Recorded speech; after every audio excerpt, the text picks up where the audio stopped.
자, 첫 번째 이야기. 이거 진짜 요청 많이 들어왔었는데, 그 에즈베리 부흥에 대해서 어떻게 생각하시냐, 그거 물으시는 분들이 되게 많았어요. 에즈베리 부흥에 대해서. 근데 저는 일단 제가 되게 싫어하는 관점 하나만 얘기해 볼게요. 에즈베리 부흥에 대해서 막 여러 가지 의견들이 있었을 거 아니에요. 예를 들면 여기에 대해서 긍정하는 의견이 되었든 부정하는 의견이 되었든 막 어떤 의견들이 막 올라오고 있는데, 꼭 그때 어떤 의견들이 있냐면은 한 발 쓱 물러나서 이 모든 의견들을 되게 한심하게 바라보는 듯한, 그러니까 마치 어떤 그런 달관자의 시선? 그래가지고 여러 가지 말들이 오가는 걸로 알고 있어요. 근데 뭐 우리가 말하는 게 뭐가 그렇게 중요하겠어요. 우리 스스로의 부흥을 점검하면 되는 것이지 이 수많은 말들은 의미가 없다고 생각합니다.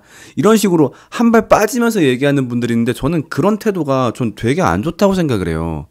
물론 그런 말 하면 되게 멋있어 보이죠. 근데 분명히 어떤 현상에 대해서 평가하는 것도 분명히 필요하거든요. 왜냐면은 이 현상이 실제 성도들의 어떤 신앙이나 신학에 미칠 영향들이 있기 때문에 각자 무슨 의견이든 얘기하는 건데, 거기에 대해 가지고 한 발 싹 물러나가지고 그런 말들이 듣기에 멋있긴 하지. 그러니까 예를 들면 그런 거 마찬가지야. 뭐 이제 예를 들면 교회에서 수련회를 했어. 수련회 끝난 다음에 수련회 피드백 같은 거 할 거 아니에요. 그래서 수련회 어떤 건 뭐 이런 게 좋았고 뭐 저런 게 안 좋았고 막 얘기하고 있는데, 갑자기 어떤 청년이 가만히 있다가 이제 갑자기 끝날 쯤에 손 싹 들면서, 근데요 목사님, 전 이런 생각이 들어요. 우리가 이렇게 얘기하는 게 무슨 소용이 있을까? 이렇게 말로만 판단하고 정죄하고 하는 것들이, 이럴 시간에 기도라도 한 번 더 하고 그러는 게 의미 있지 않을까? 나 진짜 싫어요 이런 거. 아니 그럼 그걸 말하는 사람들은 네가 말하는 그거를 몰라서 그렇게 말을 하는 거야? 맞아. 지금 댓글 올라온 것처럼 약간 그거 솔직히 좀 쿨진 느낌이 있어요. 그러니까 다른 사람들을 그런 말 몇 마디로 다 무시해 버리는 거죠. 마치 어떤 되게 불필요한 데 집착하는 사람들? 저는 에즈베리 부흥이 분명히 사람들한테 미치는 영향이 있다라고 생각을 하고, 여기에 대해서 비평하는 게 분명히 의미가 있다고 생각을 해요. 그래서 일단 어떤 오가는 의견들을 볼게요. 보통 긍정하시는 분들은 이제 그런 걸 긍정하시죠. 어떤 이제 성령의 현장, 그리고 동시에 어떤 대학생들에게 일으켜진 복음 운동, 그리고 자발적으로 일어난 운동, 이런 점에서 긍정적이다. 그런데 부정적이다라고 한다면은 어떤 성령에 대한 오해, 그리고 그 현장의 뜨거움이 과연 부흥이라고 할 수 있는가, 이렇게 좀 나뉘는 게 있죠. 뭐 사실 이런 얘기를 할 때 대부분이 마찬가지겠지만, 저는 긍정적인 면과 부정적인 면을 좀 같이 얘기하고 싶거든요. 저는 긍정적인 면은 뭐라 생각하냐면은, 긍정적인 면은 뭐 모두가 인정하겠지만은 어쨌든 그 사람들이 모여서 기도하고 찬양하고 하나님을 경배한다는 것, 네, 이건 분명히 긍정적인 거죠. 그리고 가뜩이나 어떤 미국 사회에서 그런 복음에 대한 어떤 인식이 옅어지고 있는 상황에, 물론 제가 미국을 안 가봐서 잘은 모르겠습니다만 이것만 담에색이 잘 알겠죠.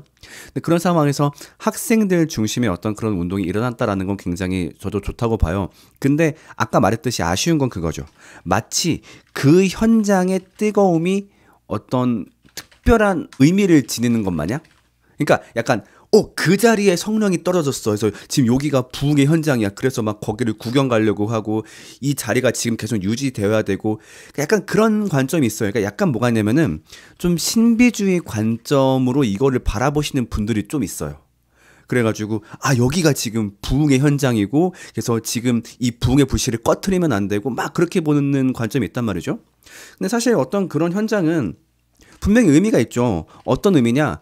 그걸 계기로 삶을 바꿔나가고 가치관을 바꿔나가고 어떤 그걸 기반으로 남다른 그리스도인의 삶을 살아가는 그런 의미가 있는 건데, 그냥 그 자체에 집중하시는 분들이 좀 있어요. 여기가 이제 성령이 일어났다, 마치 그 마가다락방 그런 것처럼. 그래가지고 좀 신비주의 관점으로 그런 걸 바라보시는 분들이 있죠. 근데 저는 그건 좀 과하다고 생각을 해요. 그래서 어떤 분들은 그 지금 밤샘 계속 집회가 이루어지고 있는데 이게 멈추면 안 된다, 막 그렇게 집착하는 분들도 계신데, 멈춰도 되죠. 우리가 부흥이란 게 그 현장에서 막 계속 경배하고 이게 부흥이 아니라 거기서 얻은 걸 가지고 어떻게 살아갈 것이냐에 대한 문제인데, 그 현장에 대한 너무 과한 집착을 보이시는 분들이 있어요. 그래가지고 제가 옛날에 극우의 탄생 다룰 때 그 약간 극우에 집착하시는 분들이 신비주의에 빠지는 경향이 많다라고 얘기했잖아요. 그래가지고 실제로 유튜브 채널들을 보면은 이 에즈베리 부흥 현장 막 중계하시고 막 거기에 대해서 막 얘기하시는 분들 클릭해 보면은 대부분 좀 극우 쪽 스탠스를 가지신 분들이 많아요. 약간 정치적으로나 막 약간 그런. 그러니까 그게 왜 그러냐면은 이분들은 어떤 남들과 구분되어지는 환상적이고 신비한 현상 혹은 내가 복종할 만한 그런 뭐랄까 영적 권위의 현장 약간 그런 걸 좋아하시는 좀 성향들이 있어요. 극우 성향을 가지신 분들이. 참고로 그 제 영상 보시는 분들 아시겠지만 저는 극우랑 극좌를 같이 깝니다. 저는 진짜 많이 까요. 그래서 그렇다 보니까 약간 이거를 지나치게 신비주의 관점으로 바라보는 경향이 있는데 그럴 필요 없다. 그래서 지금 댓글 나온 대로 거기 멈췄어요.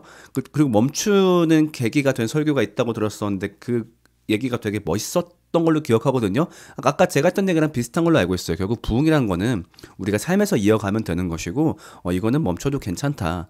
근데 저도 그렇게 봅니다. 그래서 분명히 긍정적인 부분 있죠. 하나님을 찬양하고 경배하고. 그래서 저도 그 영상을 보면서 좀 그 자리에서 바로 좀 무릎 꿇게 되더라고요. 나도 좀 하나님께 좀 온전히 좀 경배해봐야 되겠다 해서 무릎 꿇고서 기도하고. 하지만 이것을 과잉 해석하는 것은 어떤 신비주의적이고 그 현장에 뭔가 영적인 뭐가 일어나고 있고 이렇게 바라보는 것은 좀 과하다. 엠마 연구소